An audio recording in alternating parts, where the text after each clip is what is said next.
Pencegahan virus COVID-19 tidak bisa hanya melibatkan personal saja, tapi harus dilakukan bersama dengan stakeholder terkait termasuk puskesmas. Berdasarkan survei yang dilakukan oleh Center for Indonesia Strategic Development Initiative atau CASDI pada Agustus hingga September terhadap 765 responden dari 647 puskesmas di Indonesia, kemampuan puskesmas mencegah dan juga mengendalikan penyakit infeksi terbilang minim. Survei menunjukkan masih banyak puskesmas yang belum mendapatkan pelatihan mengenai pengendalian dan juga pencegahan infeksi, termasuk memiliki keterbatasan fasilitas serta penerapan protokol kesehatan. Sementara itu, puskesmas responden masih mengalami keterbatasan APD untuk melayani pasien dengan gejala mirip COVID-19. Termasuk untuk masker N95 hingga 66%, gaun medis 43%, dan masker bedah 40%.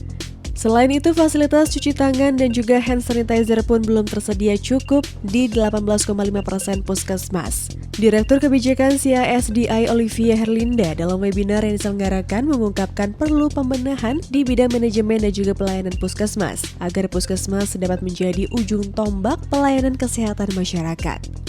Dihubungi terpisah, juru bicara Satgas COVID-19 Wiku Adhisa Smito mengungkapkan pemerintah pusat selalu berupaya memberdayakan puskesmas sebaik mungkin agar fungsinya yang strategis ini dapat terlaksana efektif baik dari segi SDM, logistik, dan lain-lain. Di sisi lain, fasilitas-fasilitas umum serta perkantoran yang notabene adalah lingkungan terdidik juga masih abai dalam penerapan protokol kesehatan. Ketua ID Bandar Lampung Aditya Biomed sangat menyayangkan belakangan ini warga Bandar Lampung mulai abai terhadap protokol kesehatan, yaitu menerapkan 3M, mencuci tangan, menjaga jarak, dan juga menggunakan masker. Dan hal ini menjadi salah satu penyebab terus bertambahnya kasus konfirmasi positif COVID-19.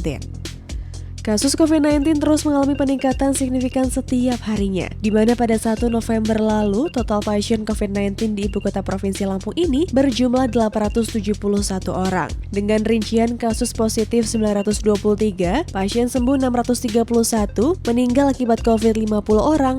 Orang dalam pemantauan atau ODP sebanyak 0, kemudian pasien dalam pengawasan atau PDP sebanyak 37, dan yang terakhir orang tanpa gejala atau OTG sebanyak 524 orang.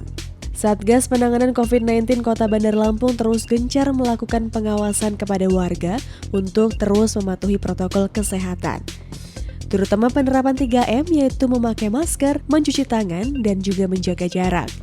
COVID-19 dapat menyasar siapa saja tanpa memandang status dan jabatan. Apabila sudah terpapar, maka dukungan moral dan keluarga, saudara, atau sahabat sangat berpengaruh cepat atau lambatnya kesembuhan dari seorang penyintas.